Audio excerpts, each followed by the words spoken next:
You must be a rich or new rich African. An Ethiopian taxi driver based in Las Vegas tells me. So, I mean, this trip in the US has been full of stories, full of experiences, and every time I want to share some of them. And here's one. So, of course, I was in Las Vegas to cover the Day in Vegas festival. And during the period, one thing I hate about it is the fact that the festival grounds is so big, and there are three stages, and you have to move along because at every time there's somebody on one stage performing, and you have to pick who you want to see, and then you move around to go and see them, and it's quite huge. So it makes you very tired when you are covering or enjoying the festival.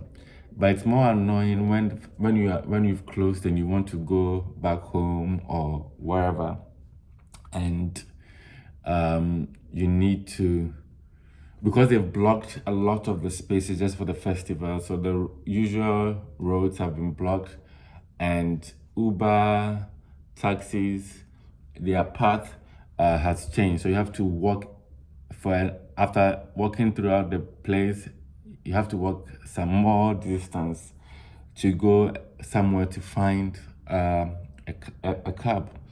So the funny thing is, for some strange reason, my AT&T, which is what I was using, they're having some problems with their cell towers or whatever, and so my network just kept crashing all the time. So most of the time when I finish and I'm leaving, I can't even request an Uber because I don't have internet on the go. And sadly, even though most places have free internet, that area there isn't anything like Vegas free internet, so you can just tap in and log in. So the first night, I was quite lucky. As I was struggling, looking around, I saw one person in his car just stopped and asked, "Where are you going?" As I gave him directions, I said, "Come in." So he took me to my hotel, and then I paid, I think, $25. So the second day was very stressful. The internet was still backfiring, but the funny thing is, in the morning of the second day, I called AT&T. In fact, spoke to them on Twitter, and we went back and forth, and then they solved it. At least when I was at the hotel before I left, it was working. But when I went to the festival grounds again, it went off. It went off again. So I went through the same cycle. When the event closed, I was still looking for how to go. This time, realistically, nobody was even around to say, "Where are you going? Let me give you a ride, and then I pay you pay." So I found out that there's a hotel and casino very close to the venue. It's called Circus. And so I realized that for those of us who didn't have any rideshare app like myself, in fact, even those who had rideshare apps, they couldn't even come around a certain perimeter because they kept being told to move and all of that. So realistically, the only option was for me to pick a taxi. And when you are leaving from the hotel, and you are going by taxi, you have to queue. So when I went, I was like the third in line, but the taxis were just not coming. And finally, one came, and I had not taken notice of the address for my hotel. The driver didn't know and was now arguing with me that if I don't know where I'm going, he cannot take me. And I was like, "Hey, move this move this taxi. I've been waiting for over an hour here, and I'm not getting out of this. We go." I told him we're on the Fremont Street. I know when we get there, I'll find it. So eventually he says, "Okay, let's go. Fremont is easy to find." So let's go. And so when we moved, I started conversating. I realized that he's African, or he realized I was African as well. So we started talking. He asked, what brought me to the place. I'm like, I came for the festivals. Like, you live in America? I'm like, no, I live in Ghana, but I come and visit every now and then. I came for the day in Vegas festival. He said, wow, then you must be very rich. I'm like, no, I'm not rich. It's my work. I'm a media person, so I came to cover. He says, no, no, no, but still, if you're able to, who are you working for? I'm like, no, I work for myself. Say, I told you, you are new rich. He had the way he described it was so fun. He's quite old, and so the way he said it was just funny. And then we started talking about. I told him I realized there are a lot of Ethiopians in Vegas, and he said yes, there are quite a number of them. And I told him how I had arrived in the U.S. via Ethiopian airline, but I've never been to Ethiopia yet. And we had a good conversation while we were going. And then when we arrived, America and their crazy stuff. So when we arrived, I saw the meter and I was supposed to pay. So I wanted to pay by cash because I think if you're paying by cash, it was cheaper. It was around $19 or so. And then the card was around 24 something. And then I said, okay, I'll give you cash.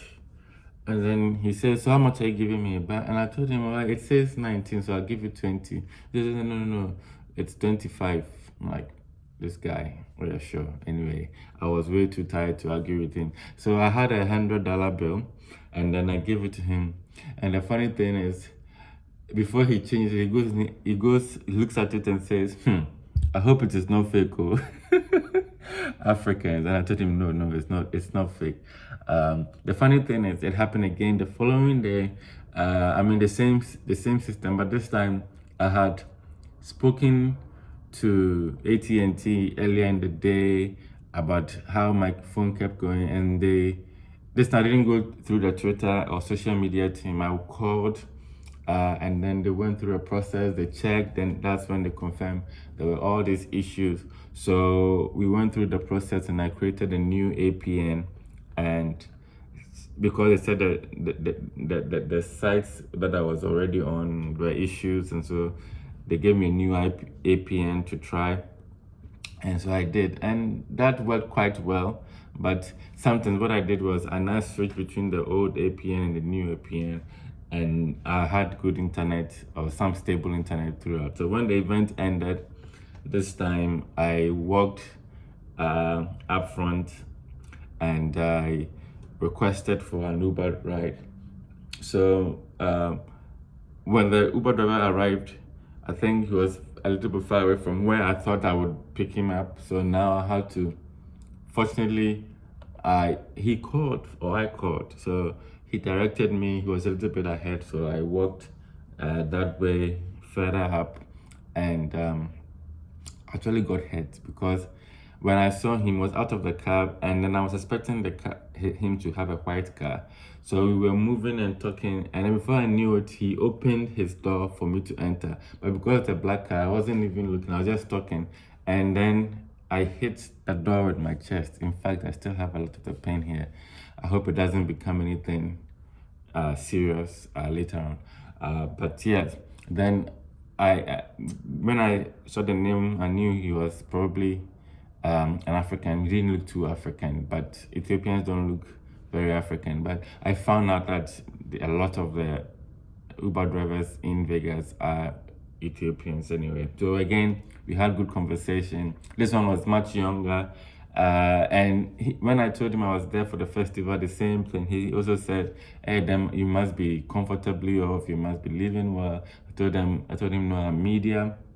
And then he asked me what type of media. And then he talks about the civil war in Ethiopia, how much I know about it, what I do about it as a media person.